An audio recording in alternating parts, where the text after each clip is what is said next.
अगं काय झालं आता? काय एवढं आबाळ कोसळलं आहे तिथे? तुम्ही आधी इथे या तर. तुषारच्या आईने बाबांना पुन्हा बोलवलं. हातच काम अपूर्ण सोडून तुषारचे बाबा बाथरूम जवळ आले तर पाहतात काय, तुषारच्या आईच्या हातात तुषारचा लिपस्टिकने माखलेला शर्ट. तेव्हाच हा संध्याकाळी येताना नवीन शर्ट घालून आला होता. आई म्हणाली, आता समजलं ह्याला एवढ्यात लग्न का करायचं नव्हतं ते. तुषारने बाबा उतरले. हातातला शर्ट घेऊन आई बाबा दोघांनीही आपला मोर्चा तुषारच्या बेडरूमकडे वळवला. तुषार अजूनही बेडवर लोळत पडला होता. आईने तावतच प्रश्न केला, हे सगळं काय आहे रे तुषू? आईचा चढलेला आवाज ऐकून तुषार जागा झाला आणि बेडवरच उठून बसला. आता मात्र तुषार काही बोलण्याआधीच आईच्या शब्दांचा भडीमार सुरू झाला होता. यासाठी तुला लग्न करायचं नव्हतं तर इतक्यात आम्ही हजारदा तुला विचारलं, काही भानगड असेल तर सांग आम्हाला, पण नाही. आणि ही मुलगी करते काय, राहते कुठे, आई बाबा कोण आहे तिचे, जात काय आहे तिची, कोणत्या धर्माची आहे? आईच्या प्रश्नांचा भडीमार थांबतच नव्हता आणि बाबा मात्र रागावलेल्या तंजरेने तुषारकडे आणि आईकडे पाहत होते. अगं आई, कोणती मुलगी? तुषारने प्रश्न केला. शर्टचा लिपस्टिक लागलेला भाग पुढे करत आईने उत्तर दिलं, ही लिपस्टिक वाली मुलगी. अगं आई, तसं काही नाही आहे ग. मग कसं आहे सांग आम्हाला. आई, खरंच तू समजले आहेस, तसं काही नाही. आता तू आमच्याशी खोटं बोलणार आहेस का? आईबाप आहोत आम्ही तुझ्यापेक्षा जास्त पावसाळे आम्ही पाहिले आहेत. आता तू आम्हाला शिकवणार आहे कसं आहे आणि कसं नाही ते? अगं आई, खरंच असं काही नाही आहे. मग नक्की आहे तरी कसं? आईने पुन्हा प्रश्न केला. अगं आई, खरंच तू समजते आहेस, तसं काही झालेलं नाही. आपला आरडाओरडा करण्याचा तुषारवर काही परिणाम होत नाही हे पाहून आता आईचा स्वर जरा मृदू झाला. आई तुषारच्या बाजूला बसली. त्याचा चेहरा कुरवाळत म्हणाली, तुषू खरंच सांग तू मला. पाया पडते मी तुझ्या. ते भुजबळ कुटुंबीय येण्याआधीच काय ते सांग तू आम्हाला. आम्ही काहीच बोलणार नाही तुला. आई, तू विचार करते आहेस तसं खरंच काही नाही झालेलं. आता आईचा स्वर पुन्हा चढला. ती तुषारच्या बाबांकडे पाहत म्हणाली, बघा तुमचा लेक अजूनही खोटं बोलतो आहे. सगळं तुम्ही केलेल्या लाडाचा परिणाम आहे हा. बाबा आईला उद्देशून म्हणाले. पुन्हा आईने आपला मोर्चा तुषारकडे वळवला आणि म्हणाली, मग हे लिपस्टिकचे डाग तुझ्या शर्टवर कुठून आले? स्टेशनला झालेला सर्व प्रकार तुषारने आईबाबांना सांगितला. पण तरी त्यांचा विश्वास बसत नव्हता तुषारच्या बोलण्यावर. शेवटी मात्र आईने तुषारचा उजवा हात आपल्या हातात धरून स्वतःच्या डोक्यावर ठेवला आणि म्हणाली, घे माझी शपथ की तुझी बाहेर आती भानगड वगैरे नाही आणि जे काही सांगितलं ते खरं आहे. तुषार वैतागलेल्या स्वरातच आपला हात आईच्या डोक्यावर न काढता म्हणाला, आई तुझी शपथ, खरंच माझं अफेअर वगैरे काही नाही आणि ना मी असं काही कधी करणार. बस झालं समाधान तुझं? काहीसे गोंधळले भाव स्वतःच्या चेहऱ्यावर आणत आई बाबांसहित तिथून निघून गेली आणि तुषार मात्र त्या स्टेशनवर आदळलेल्या मुलीच्या नावाने शिव्या हसडू लागला. थोडा वेळ फुकटच हॉलमध्ये फेऱ्या मारण्यात वेळ घालवल्यानंतर आईबाबांच्या सांगण्याप्रमाणे तुषारने आंघोळ केली आणि नीटनेटके कपडे घालून तयार झाला. मुळातच घडणाऱ्या प्रकारमध्ये तुषारला कावडी मात्र ही रुची नसल्यामुळे तो पुन्हा आपल्या बेडरूम मध्ये गेला आणि कानाला हेडफोन लावून गाणी ऐकण्यात गुंग झाला. तिथे बाहेर मात्र भुजबळ कुटुंबियांचं आगमन केव्हाच झालं होतं. आईबाबा त्यांच्याशी गप्पा मारत बसले होते. थोडासा वेळ गप्पा गोष्टीमध्ये रंगलं. त्यातच तुषार आणि प्राचीची एकमेकांशी ओळख होईल. मग जेवणचा कार्यक्रम झाला की तुषार आणि प्राचीला थोडा एकांतात देऊ बोलण्याकरिता असा भरगच्च मनसुबा आईबाबांनी कधीच ठरवून ठेवला होता. भुजबळ कुटुंब मूळच महाराष्ट्र कर्नाटक सीमेवरचं, पण सरकारी नोकरी असल्यामुळे सततच्या बदल्या. त्यातच गेली काही वर्ष पुण्यामध्ये आणि नोकरीचा राजीनामा दिल्यानंतर कायमचे मुंबईला वास्तव्य असलेले. अशातच आईबाबांनी तुषारला रूम बाहेर बोलवलं. तुषार आपल्या कानातील हेडफोन काढतच बेडरूम बाहेर आला. त्याच्या नजरेसमोर आले ते भुजबळ कुटुंबीय.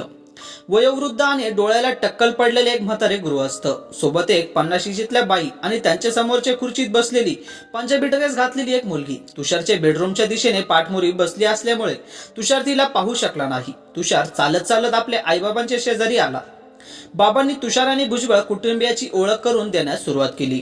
भुजबळ साहेब, हा आहे आमचा मुलगा तुषार आणि तुषार हे आहेत राजेंद्र भुजबळ, तुझ्या मामाचे खूप चांगले मित्र. हे आहेत त्यांच्या पत्नी. उष्ण हसू तोंडावर आणून तुषार सगळ्याशी ओळख करून घेत होता. बाबांनी पुढची ओळख करून देण्यास सुरुवात केली.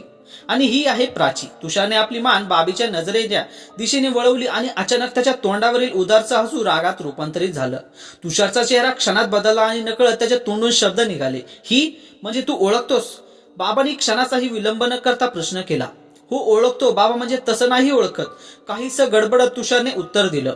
अरे नक्की ओळखतोस की नाही? बाबांनी पुन्हा प्रश्न केला. हो म्हणजे बाबा तसं ओळखतं नाही, पण काय? पाठी उभ्या असलेल्या तुषारच्या आईने प्रश्न केला. भुजबळ आणि त्यांच्या पत्नी सगळा प्रकार कुतूहलाने पाहत होत्या.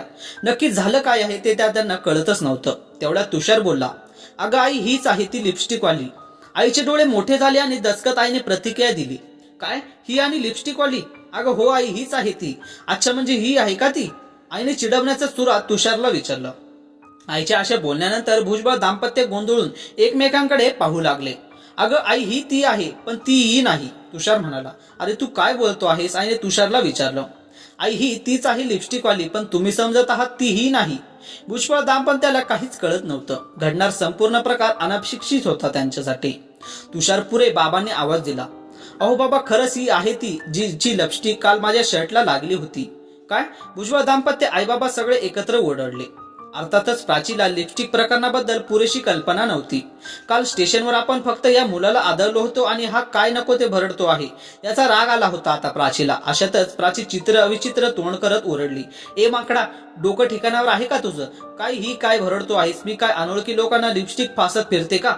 एकतर काल तुझ्यामुळे माझा इंटरव्ह्यूला जायचा उशीर झाला, फुकट मला आदळला, सॉरी वगैरे दूरच, वर हा काय हवं ते भरडतो आहे. ए माकडीन, उलट तुझ्यामुळे काल माझी महत्वाची मीटिंग चुकली असती. आणि कसलं सॉरी ग? सरळ समोर बघून चालता येत नाही का तुला? तुषारही ओढून बोलू लागला. ज्या प्लॅटफॉर्मवरून ट्रेन येते त्याच प्लॅटफॉर्मवर उभा राहावं माणसानं. धावत ट्रेन का पकडता? प्राची आता भांडू लागली होती. मी बरोबरच चाललो होतो, तू चुकीच्या बाजूने आली होतीस, तुषार म्हणाला. मी बरोबर चालली होती, तू चुकीच्या बाजूने आलास, प्राचीनेही उत्तर दिलं. तुझ्यामुळे मला नवीन शर्ट विकत घ्यावा लागला आणि तोही दुकानात बदलावा लागला. हो, आणि घड्याळात अडकलेली माझी नवीन ओढणी फडलीस त्याचं काय? ओढणी घड्याळात अडकली ही माझी चूक. आणि असे किती पैसे फुकट गेले ग तुझे? सांग, मला भरून देतो. अरे तुझे किती पैसे गेले शर्टाला? सांग, मीच भरून देते. आई बाबा व भुजबळ दाम्पत्य आपापल्या मुलांना शांत करण्याचा प्रयत्न करत होते, पण दोघेही शांत बसण्यास तयार नव्हते. एकतर सरळ चालता येत नाही, वरून नको ते आरोप करतो आहे. म्हणे लिपस्टिक फसली माझ्या शर्टला. होय, फसलीस तू लिपस्टिक, हवं तर आता दाखवतो तुला, असं म्हणत तुषार बाथरूमच्या दिशेने सरसावला. पण मावशीचे कपडे धुवून झाले होते म्हणून तसाच परतला. हो दाखव ना, काहीच झालं नाही तर तू कुठून दाखवशील रे लिपस्टिकचे डाग? प्राची अक्षरशः खेकसली. वरून नको ते काहीतरी बोलतो आहे वेड्यासारखा. अरे तुषू गप्प बस, जरा पाहुणे आहेत ते आईबाबामध्ये भांडण सोडवण्याचा प्रयत्न करत होते, पण तेही अयशस्वी झाले. ए वेडा, कोणाला बोलतेस ग? तुला बोलले वेडा, आणि आहेस तू वेडा. मी वेडा तर तू हाफ मॅड, तू माकड. मी माकड तर तू चिंपांजी, तू चिचुंद्री, नाक चपटी. ए माझ्या नाकाला काही बोलायचं नाही हा, डुक्कर कुठला. ए चपटे, चल, खूप बोललेस. दोघांची आईबाबा दोघांनाही शांत करण्याचा प्रयत्न करत होते, पण तुषार आणि प्राची दोघेही गप्प बसण्यात तयार नव्हते. शेवटी भुजबळ दाम्पत्यांनी प्राचीला आणि आईबाबांनी तुषारला हात धरून पाठी नेलं. तरी दोघांची बडबड सुरूच होती. शेवटी भांडणातच भुजबळ कुटुंबियांनी प्राचीला दारापर्यंत नेलं. चला आपण निघू आता, शिंदे साहेब, मी नंतर फोन करतो तुम्हाला, प्राचीचे बाबा तुषारच्या बाबांना उद्देशून म्हणाले. हेच निमित्त साधून प्राचीने आपला मोर्चा स्वतःच्या बाबाकडे वळवला. यासाठी तुम्ही मला इथे आणलं होतं, तेही माझा मूवीचा प्लॅन कॅन्सल करून माझी सुट्टी वाया गेली. प्राचीच्या वडिलांनी तिला कार्यक्रमाची काहीच कल्पना दिली नव्हती. फक्त आपण मित्राकडे जेवणासाठी जात आहोत एवढंच बोलले होते. मुलगा बघण्याचा कार्यक्रम वगैरे आहे हे जर माहिती असतं तर प्राचीने घरचं डोक्यावर घेतलं असतं.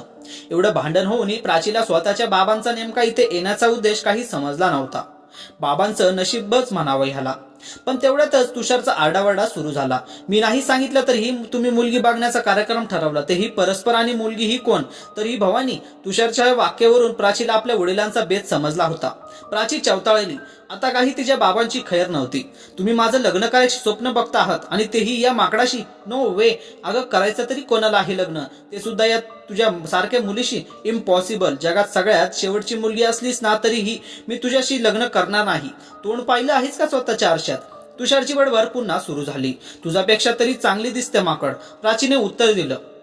आता तुषारच्या आईबाबांनी तुषारला जबरदस्ती बेडरूम मध्ये नेलं. प्राचीच्या आईबाबांनीही तिला कसबस जिन्यावरून खाली नेलं. पण दोघांच्याही तोंडाचा पट्टा सतत सुरूच होता. मित्रांनो, बाकीची कथा लवकरच तिसऱ्या भागात सादर करतो. आणि ही कथा आपल्याला आवडली असेल तर व्हिडिओला लाईक आणि चॅनलला सबस्क्राईब नक्की करा. धन्यवाद.